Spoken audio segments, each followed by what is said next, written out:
José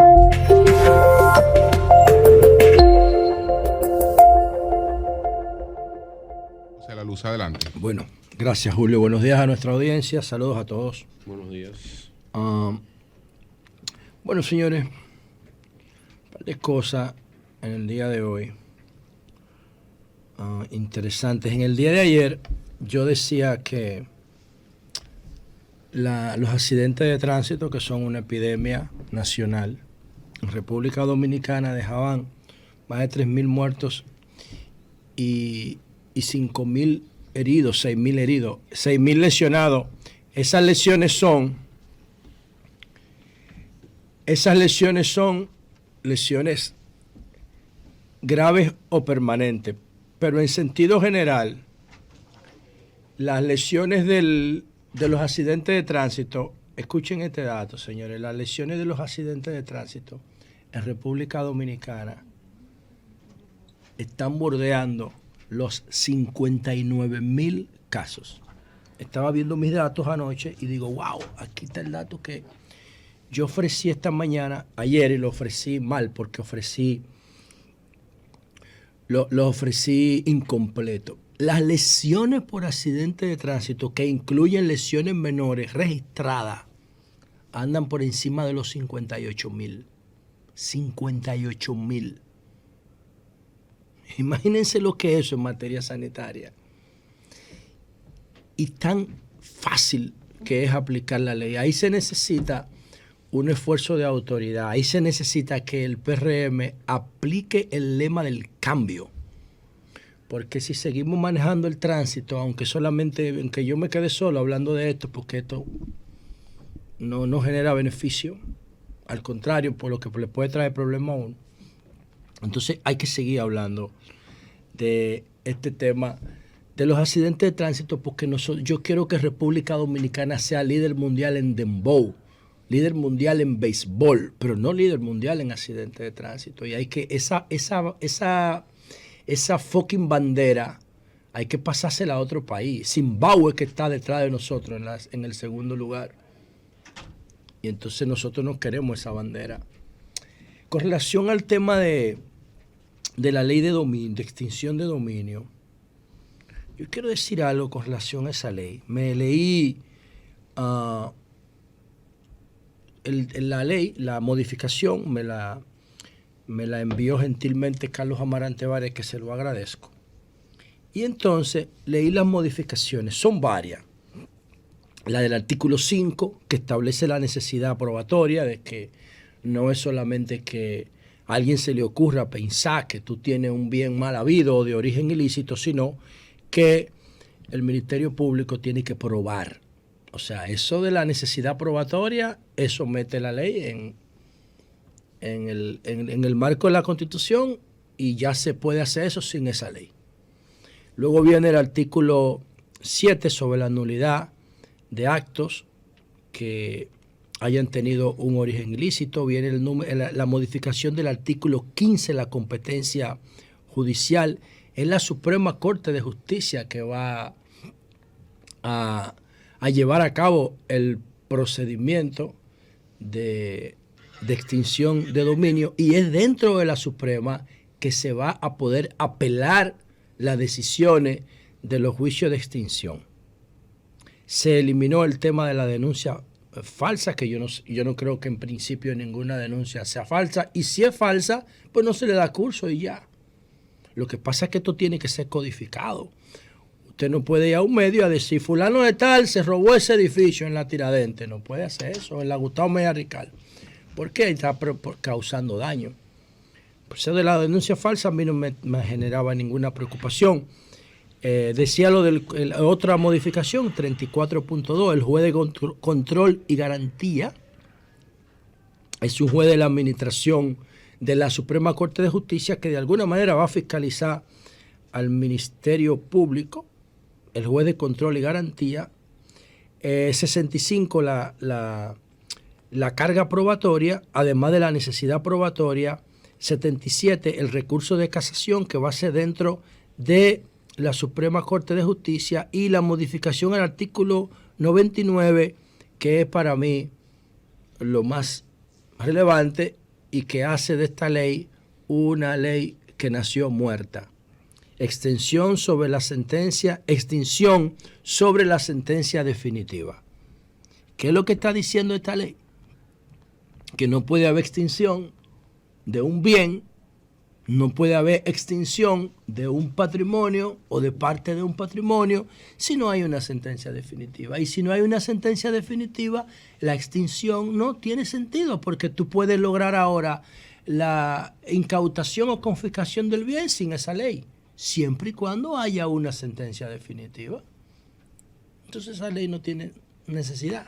La diferencia, la única diferencia que yo veo, José, que coincido contigo en algunos planteamientos, y ayer lo hablábamos, es que tú vas a juzgar la propiedad directamente, no al individuo. No, porque es que la Constitución protege la propiedad también. Sí, si tú buscas el artículo 51, inciso 5, te vas a dar cuenta que lo primero que hace la Constitución, que eso no lo hicieron muchachos. Tú vas a abrir el caso a la propiedad. Sí, en re. Pero lo que yo estoy diciendo es que la Constitución Dominicana también protege la propiedad. Porque antes de los derechos de la persona, la Constitución habla de los derechos de propiedad, de los bienes. Entonces, cuando tú lleves eso al Constitucional, esto se va a caer. Yo lo que no entiendo es por qué el Senado, si tenía estos argumentos a mano, porque noten algo, la Cámara de Diputados, yo estuve ahí 4 años, trabajó esto rápido como se trabajó la ley de regularización de extranjeros. O sea, estos argumentos estaban listos por ahí. Alguien los tenía. Pues se lo pudieron pasar al Senado y ya. Porque el Senado al final terminó dándole esencia, legitimando lo que la Cámara de Diputados hizo. Era como si había la necesidad de sacar esa ley rápido para cumplir con alguien. Esta ley tiene un pecado original, yo lo he dicho muchas veces, y la conozco porque yo tengo una propuesta alternativa a esta ley, que se llama revisión de patrimonio. Esa propuesta que yo tengo, yo la hice creándole un bypass al artículo 51 de la Constitución, utilizando el criterio de oportunidad del Código Procesal Penal, para no tener que bregar con la sentencia definitiva, que es lo que jode la vaina. Es la sentencia definitiva que manda la Constitución, lo que jode la persecución de los bienes ilícitos. Ese inciso del artículo 51. Eso es lo que embroma la cosa. No hay forma de superar ese artículo, nada más cambiándolo en la Constitución.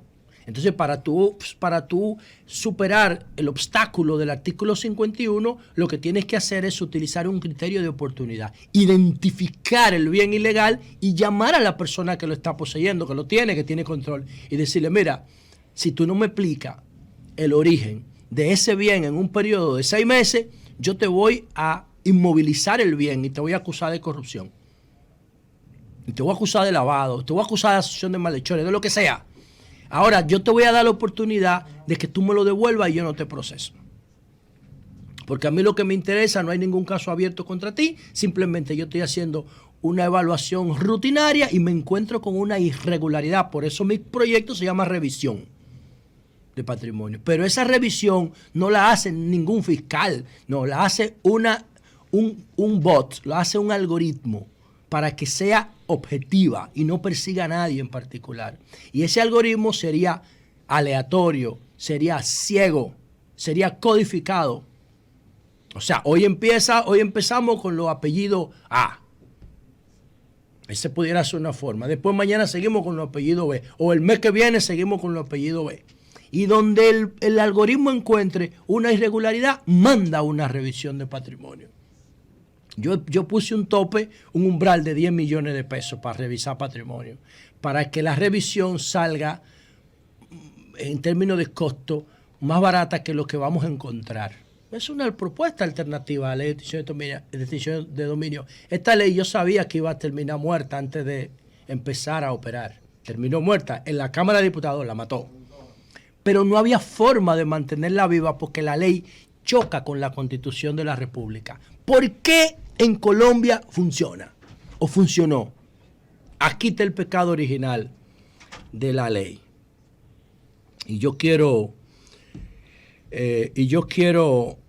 comentar brevemente, darle una explicación a la gente del programa, de nuestro programa, de por qué esta ley tiene un pecado original. En Colombia funcionó, pero aquí no puede funcionar. Primero, los marcos constitucionales, las constituciones de los países donde está la ley de extinción de dominio y la de nosotros no es igual. Y todas las leyes tienen que estar armonizadas con la Constitución. La ley de extinción de dominio no se puede armonizar con la Constitución. No importa lo que digan y hagan, no se puede. Ahora, ¿qué pasó en Colombia que pasó esta ley?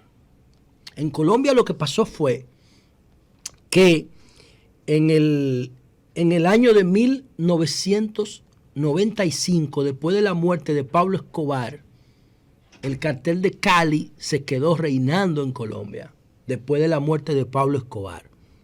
Había llegado a la presidencia Ernesto Samper. El cartel de Cali tenía un contable, se llamaba Guillermo Palomari. Lo pueden ver en la serie de Netflix, Narcos 2. No la Narcos México, que Narcos México, para que entiendan lo de Caro Quintero, busquen Narcos México, que eso es un documento histórico, esa serie. Pero antes de Narcos 2, antes de Narcos México, está Narcos 2, en Netflix también. Ahí cuentan la historia de el contador Guillermo Palomari. Guillermo Palomari era el contador del cartel de Cali, de los hermanos Rodríguez Orejuela. Y cuando cayó Gilberto Rodríguez Orejuela, el hijo de él buscó al sicario más sanguinario y letal del cartel de Cali para que matara al contador. ¿Por qué? Porque el contador tenía todos los sobornos y los dineros invertidos en las campañas electorales. Uh-huh. Ese proceso se le conoce como proceso de la 8000 en Colombia. Entonces, ¿qué hizo Gilberto Rodríguez Orejuela? O que murió en estos días Gilberto Rodríguez Orejuela, una leyenda del narcotráfico. Sí. El ajedrecista. Sí. Ordenó a su hijo, lo dejó a su hijo al frente del cartel y le ordenó que matara al contador para que el contador no le diera las informaciones a las autoridades que lo involucraban directamente a ellos con los sobornos y todo. El cartel de Cali no era tan letal en términos de agredir a la sociedad. El cartel de Cali era más organizado, era como una empresa. Que ese tipo... Eran sumamente inteligentes los hermanos Rodríguez Orejuela, no como Pablo, que Pablo vivía matando, poniendo bombas. Pablo era un animal, un sanguinario, un monstruo. Estos tipos no. Estos tipos eran estrategas. Eran como ejecutivos. Tenían un criterio de CEO al momento de enfrentar el tema del narcotráfico y ellos en vez de matar gente lo que hacían era que la sobornaban. Le decían los caballeros de Cali a los cuatro jefes del cartel de Cali. Cuando tú hablas de Palomari, que no era colombiano, era chileno. No, Palomari era chileno. Claro, Palomari, claro, y ellos lo atrajeron al cartel por sus habilidades que tenía con los números y la facilidad que tenía. Le decían el contador. Le decía el contador de ocultar números de un lado hacia otro. Él lo que sabía era eso. Era un especialista en sobornar. Entonces, ese proceso de la 8000 afectó a Samper. Y aquí viene el pecado original de la ley. Cuando Samper llega al poder, que para mí Samper fue un gran presidente, a Samper lo involucran con esto. ¿Por qué? Porque el sicario que iba a matar al contador, oigan esta vaina, de repente, que era un sicario, lo más probable van a hacer una serie de ese tipo solo, porque es que todavía no se sabe quién lo mató. Eso fue en el 95. El tipo lo matan antes de llegar al edificio del contador. Le meten 3 disparos. Se cree que fueron organismos de inteligencia norteamericanos que lo mataron para que él no matara al contador. Porque el contador era que iba a vincular a Rodríguez Orejuela, a Gilberto y a Ernesto Samper. Entonces, de repente al tipo lo matan, pero ya él estaba negociando con el Ministerio Público. Y le había dado un paquete de datos, por eso se conoce como proceso de la 8000. Y cuando Ernesto Samper, ha venido mucho aquí, es un amigo de la República Dominicana, cuando Ernesto Samper se ve acorralado, yo no sé si se le dio dinero a él o a su entorno, no sé, él lo que hizo fue acoger todas las peticiones que le hacían los norteamericanos. Y una de las peticiones que le hacían los norteamericanos era esa ley de extinción de dominio. Y Samper logró pasarla, y en la sociedad colombiana, desbordada por el crimen, por las atrocidades que hacía Pablo Escobar, no puso resistencia a la ley de extinción de dominio, porque el objetivo de la ley de extinción de dominio era el patrimonio de narcos. Ya eso han pasado, ¿cuánto tiempo ya? Desde 1995 para acá, casi 30 años.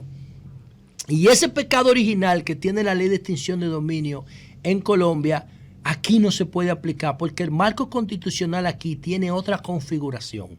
Y ese obstáculo del artículo 51, no hay forma que lo pueda saltar una ley objetiva. No hay forma. No